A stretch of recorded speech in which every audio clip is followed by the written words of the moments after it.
Chapter 1. There is no one left. When Mary Lennox was sent to Misselthwaite Manor to live with her uncle, everybody said she was the most disagreeable-looking child ever seen. It was true, too. She had a little thin face and a little thin body, thin, light hair and a sour expression. Her hair was yellow, and her face was yellow because she had been born in India and had always been ill in one way or another. Her father had held a position under the English government and had always been busy and ill himself, and her mother had been a great beauty who cared only to go to parties and amuse herself with gay people. She had not wanted a little girl at all, and when Mary was born, she handed her over to the care of an ayah who was made to understand that if she wished to please the Mem Sahib, she must keep the child out of sight as much as possible. So when she was a sickly, fretful, ugly little baby, she was kept out of the way. And when she became a sickly, fretful, toddling thing, she was kept out of the way also. She never remembered seeing familiarly anything but the dark faces of her ayah and the other native servants, and as they always obeyed her and gave her her own way in everything, because the Mem Sahib would be angry if she was disturbed by her crying.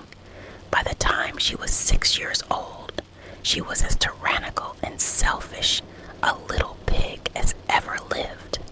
The young English governess who came to teach her to read and write disliked her so much that she gave up her place in 3 months. And when other governesses came to try to fill it, they always went away in a shorter time than the first one. So, if Mary had not chosen to really want to know how to read books, she would never have learned her letters at all. One frightfully hot morning, when she was about 9 years old, she awakened feeling very cross, and she became crosser still when she saw that the servant who stood by her bedside was not her ayah. "Why did you come?" she said to the strange woman. "I will not let you stay. Send my ayah to me." The woman looked frightened, but she only stammered that the ayah could not come, and when Mary threw herself into a passion and beat and kicked her, she looked only more frightened and repeated that it was not possible for the ayah to come to Missy Sahib. There was something mysterious in the air that morning. Nothing was done in its regular order, and several of the native servants seemed missing, while those whom Mary saw slunk or hurried about with ashy and scared faces. But no one would tell her anything, and her ayah did not come. She was actually left alone as the morning went on, and at last she wandered out into the garden and began to play by herself under a tree near the veranda. She pretended that she was making a flower bed, and she stuck big scarlet hibiscus blossoms into little heaps of earth, all the time growing more and more angry and muttering to herself the things she would say and the names she would call Saidi when she returned. "Pig, pig, daughter of pigs," she said, because to call a native a pig is the worst insult of all.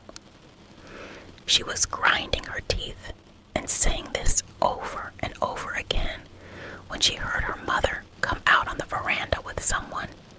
She was with a fair young man, and they stood talking together in low, strange voices. Mary knew the fair young man who looked like a boy.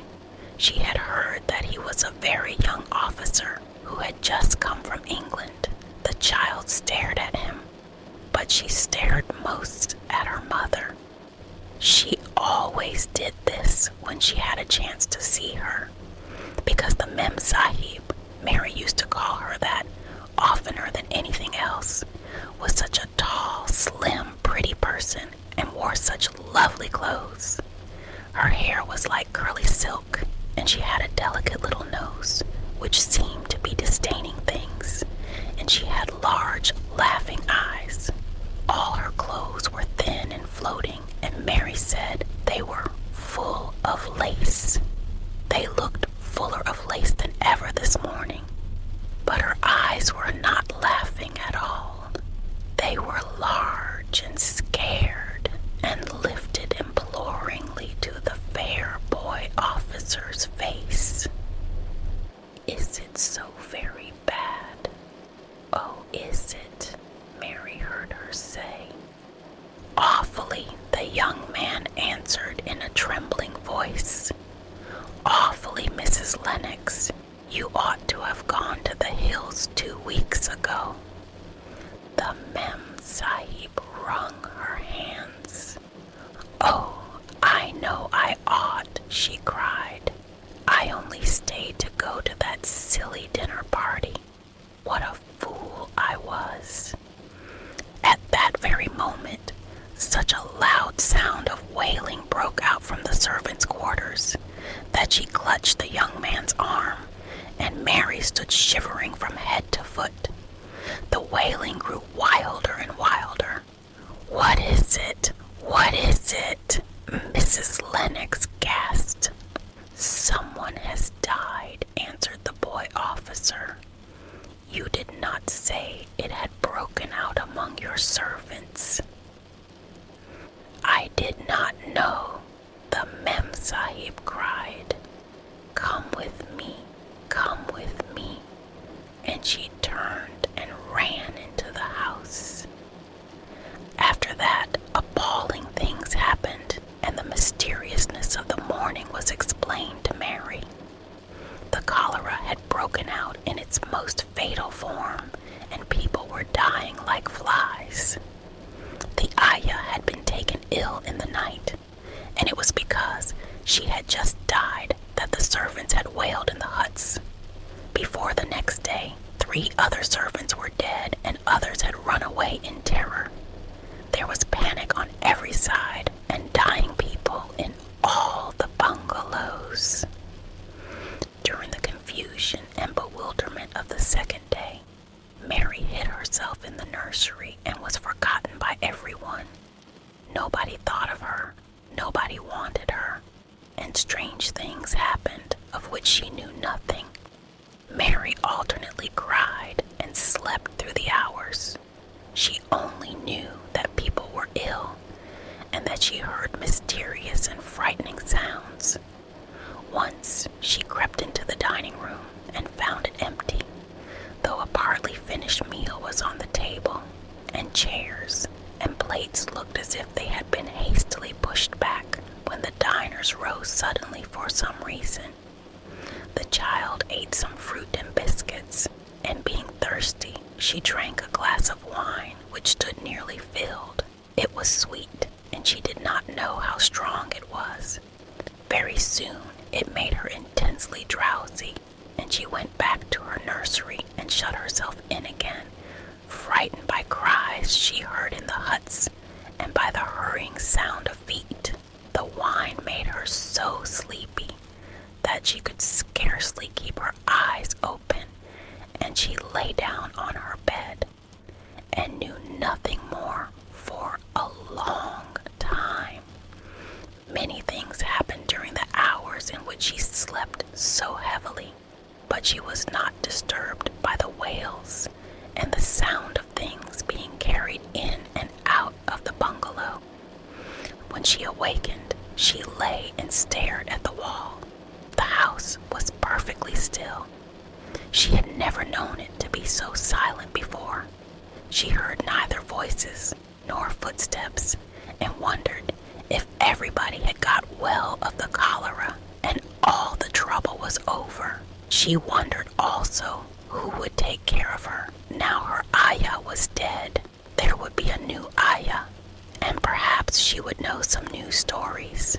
Mary had been rather tired of the old ones. She did not cry because her nurse had died. She was not an affectionate child and had never cared much for anyone. The noise and hurrying about and wailing over the cholera had frightened her, and she had been angry because no one seemed to remember that she was alive. Everyone was too panic-stricken to think of a little girl no one was fond of. When people had the cholera, it seemed that they remembered nothing but themselves. But if everyone had got well again, surely someone would remember and come to look for her. But no one came, and as she lay waiting, the house seemed to grow more and more silent. She heard something rustling on the matting, and when she looked down, she saw a little snake gliding along and watching her with eyes like jewels. She was not frightened because he was a harmless little thing who would not hurt her, and he seemed in a hurry to get out of the room. He slipped under the door as she watched him. "How queer and quiet it is," she said. "It sounds as if there were no one in the bungalow but me and the snake."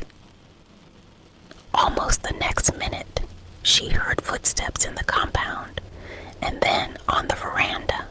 They were men's footsteps, and the men entered the bungalow and talked in low voices. No one went to meet or speak to them, and they seemed to open doors and look into rooms. "What desolation," she heard one voice say. "That pretty, pretty woman. I suppose the child, too. I heard there was a child, though no one ever saw her." Mary was standing in the middle of the nursery when they opened the door a few minutes later. She looked an ugly, cross little thing and was frowning because she was beginning to be hungry and feel disgracefully neglected. The first man who came in was a large officer she had once seen talking to her father. He looked tired and troubled, but when he saw her, he was so startled that he almost jumped back. "Barney," he cried out, "there is a child here, a child alone, in a place like this. Mercy on us, who is she?" "I am Mary Lennox," the little girl said, drawing herself up stiffly. She thought the man was very rude to call her father's bungalow a place like this. "I fell asleep when everyone had the cholera, and I have only just wakened up. Why does nobody come?" "It is the child no one ever saw," exclaimed the man, turning to his companions. "She has actually been forgotten." "Why was I forgotten?" Mary said, stamping her foot. "Why does nobody come?" The young man, whose name was Barney, looked at her very sadly. Mary even thought she saw him wink his eyes, as if to wink tears away. "Poor little kid," he said. "There is nobody left to come." It was in that strange and sudden way that Mary found out that she had neither father nor mother left, that they had died and been carried away in the night, and that the few native servants who had not died also had left the house as quickly as they could get out of it, none of them even remembering that there was a Missy Sahib. That was why the place was so quiet. It was true that there was no one in the bungalow but herself and the little rustling snake. Chapter 2. Mistress Mary, quite contrary. Mary had liked to look at her mother from a distance, and she had thought her very pretty, but as she knew very little of her, She could scarcely have been expected to love her or to miss her very much when she was gone. She did not miss her at all, in fact, and as she was a self-absorbed child, she gave her entire thought to herself, as she had always done. If she had been older, she would no doubt have been very anxious at being left alone in the world. But she was very young, and as she had always been taken care of, she supposed she always would be. What she thought was that she would like to know if she was going to nice people who would be polite to her and give her her own way, as her ayah and the other native servants had done. She knew that she was not going to stay at the English clergyman's house, where she was taken at first. She did not want to stay. The English clergyman was poor, and he had 5 children, nearly all the same age, and they wore shabby clothes and were always quarreling and snatching toys from each other. Mary hated their untidy bungalow and was so disagreeable to them that after the first day or 2, nobody would play with her. By the second day, they had given her a nickname which made her furious. It was Basil who thought of it first. Basil was a little boy with impudent blue eyes and a turned-up nose, and Mary hated him. She was playing by herself under a tree, just as she had been playing the day the cholera broke out. She was making heaps of earth and paths for a garden, and Basil came and stood near to watch her. Presently, he got rather interested and suddenly made a suggestion. "Why don't you put a heap of stones there and pretend it is a rockery?" he said. "There in the middle," and he leaned over her to point. "Go away," cried Mary. "I don't want boys. Go away." For a moment, Basil looked angry, and then he began to tease. He was always teasing his sisters. He danced round and round her, and made faces and sang and laughed. "Mistress Mary, quite contrary. How does your garden grow, with silver bells and cockle shells and marigolds all in a row?"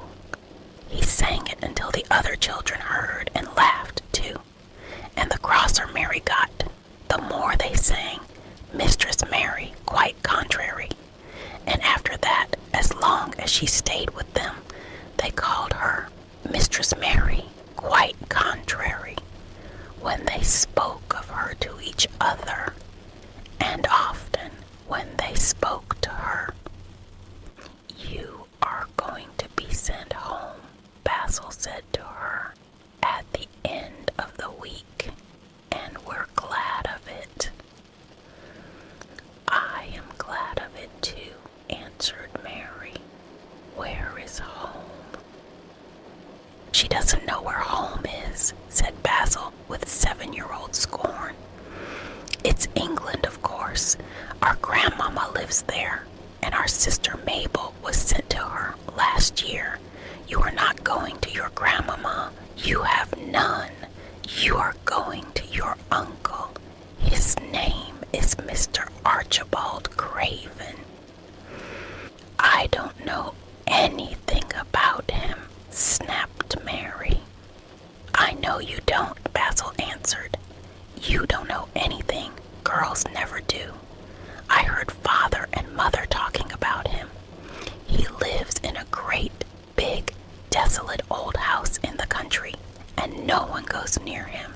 He's so cross, he won't let them, and they wouldn't come if he would let them. He's a hunchback, and he's horrid." "I don't believe you," said Mary, and she turned her back and stuck her fingers in her ears because she would not listen anymore. But she thought over it a great when Mrs. Crawford told her that night that she was going to sail away to England in a few days and go to her uncle, Mr. Archibald Craven, who lived at Misselthwaite Manor, she looked so stony and stubbornly uninterested that they did not know what to think about her. They tried to be kind to her, but she only turned her face away when Mrs. Crawford attempted to kiss her, and held herself stiffly when Mr. Crawford patted her shoulder. "She is such a plain child," Mrs. Crawford said pityingly afterward. "And her mother was such a pretty creature.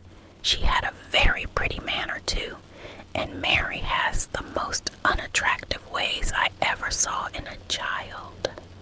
The children call her Mistress Mary, quite contrary, and though it's naughty of them, one can't help understanding it.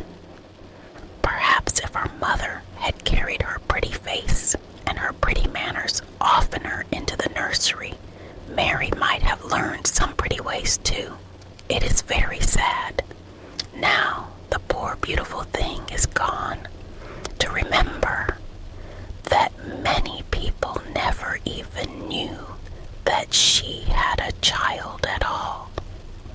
I believe she scarcely ever looked at her," sighed Mrs. Crawford. "When her ayah was dead, there was no one to give a thought to the little thing. Think of the servants running away and leaving her all alone in that deserted bungalow. Colonel McGrew said he nearly jumped out of his skin when he opened the door and found her standing by herself in the middle of the room. Mary made the long voyage to England under the care of an officer's wife who was taking her children to leave them in a boarding school. She was very much absorbed in her own little boy and girl, and was rather glad to hand the child over to the woman Mr. Archibald Craven sent to meet her in London. The woman was his housekeeper at Misselthwaite Manor, and her name was Mrs. Medlock. She was a stout woman with very red cheeks and sharp black eyes. She wore a very purple dress, a black silk mantle with jet fringe on it, and a black bonnet with purple velvet flowers, which stuck up and trembled when she moved her head. Mary did not like her at all, but as she very seldom liked people, there was nothing remarkable in that. Besides which, it was very evident Mrs. Medlock did not think much of her. "My word, she's a plain little piece of goods," she said, "and we'd heard that her mother was a beauty. She hasn't handed much of it down, has she, ma'am?" "Perhaps she will improve as she grows older," the officer's wife said good-naturedly. "If she were not so sallow and had a nicer expression, her features are rather good. Children alter so much."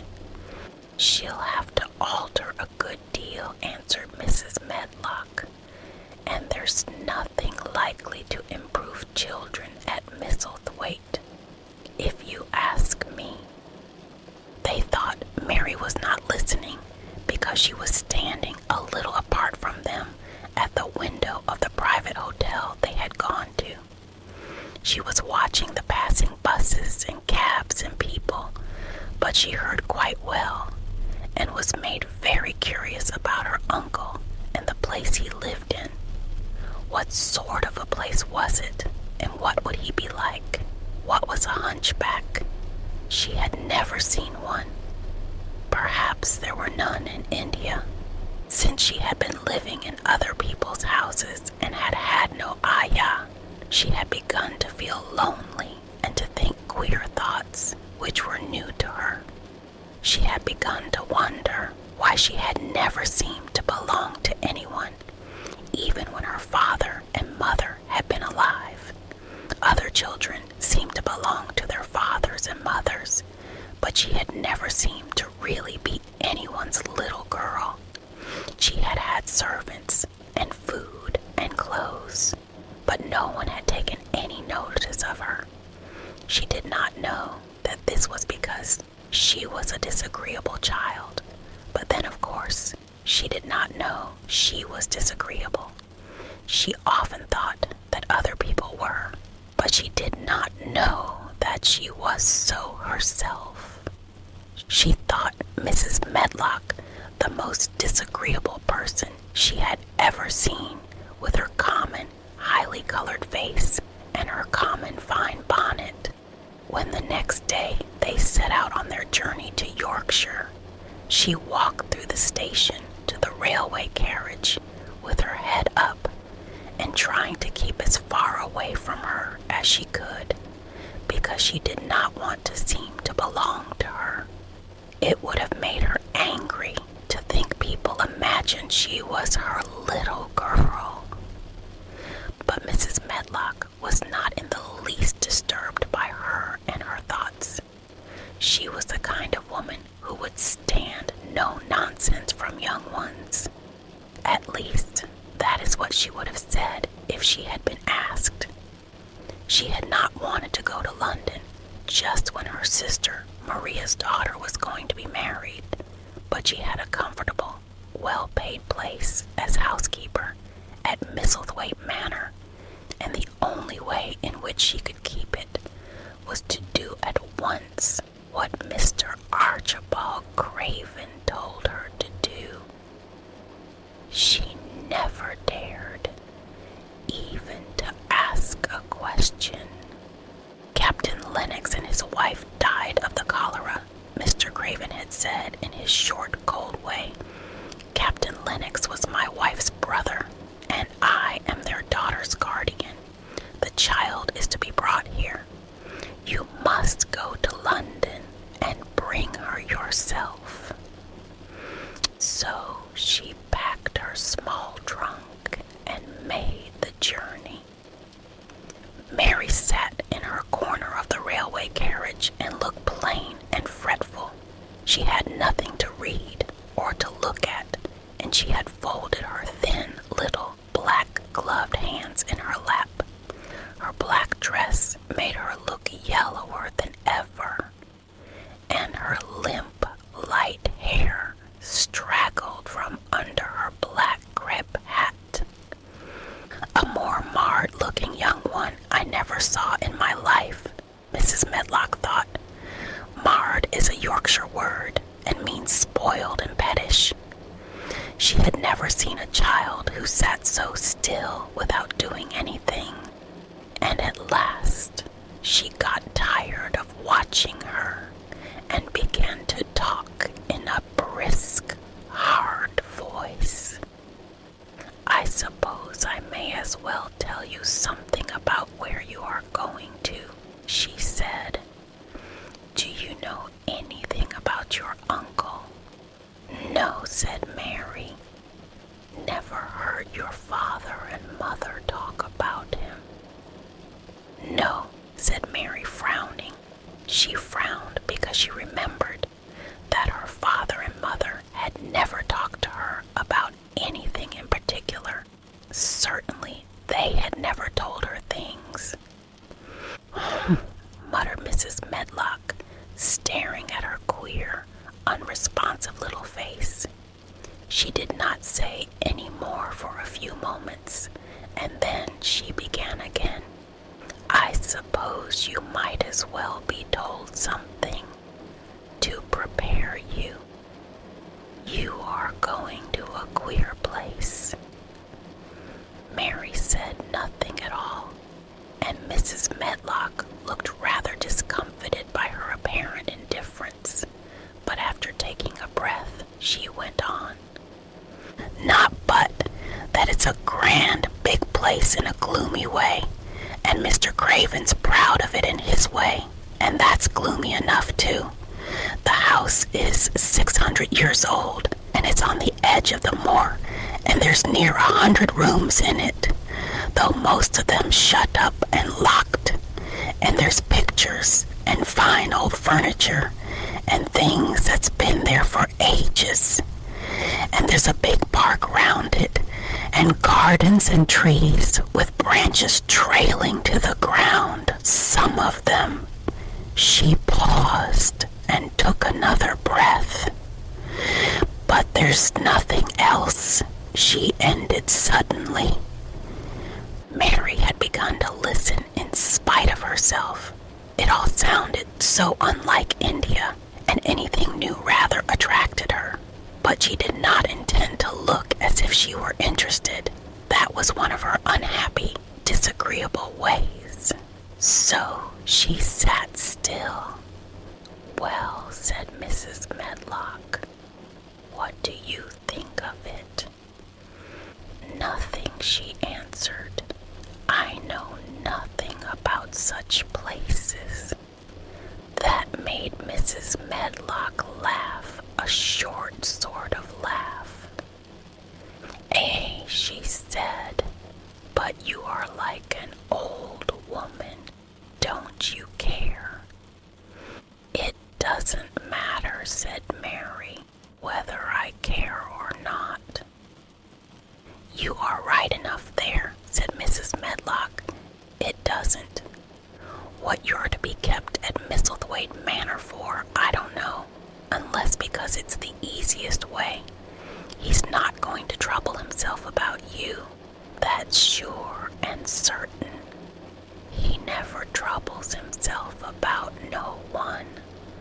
She stopped herself as if she had just remembered something in time.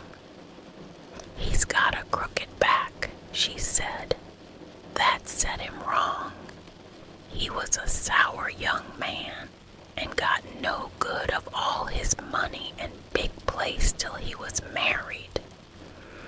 Mary's eyes turned toward her in spite of her intention not to seem to care. She had never thought of the hunchbacks being married, and she was a trifle surprised. Mrs. Medlock saw this, and as she was a talkative woman, she continued with more interest. This was one way of passing some of the time, at any rate. She was a sweet, pretty thing, and he'd have walked the world over to get her a blade of grass she wanted. Nobody thought she'd marry him, but she did, and people said she married him for his money. But she didn't. She didn't. Positively. When she died, Mary gave a little involuntary jump. "Oh, did she die?" she exclaimed, quite without meaning to. She had just remembered a French fairy story she had once read called Riquet à la Houppe. It had been about a poor hunchback and a beautiful princess, and it had made her suddenly sorry for Mr. Archibald Craven. "Yes, she died," Mrs. Medlock answered, "and it made him queerer than ever. He cares about nobody. He won't see people. Most of the time he goes away, and when he is at Misselthwaite, he shuts himself up in the West Wing and won't let anyone but Pitcher see him.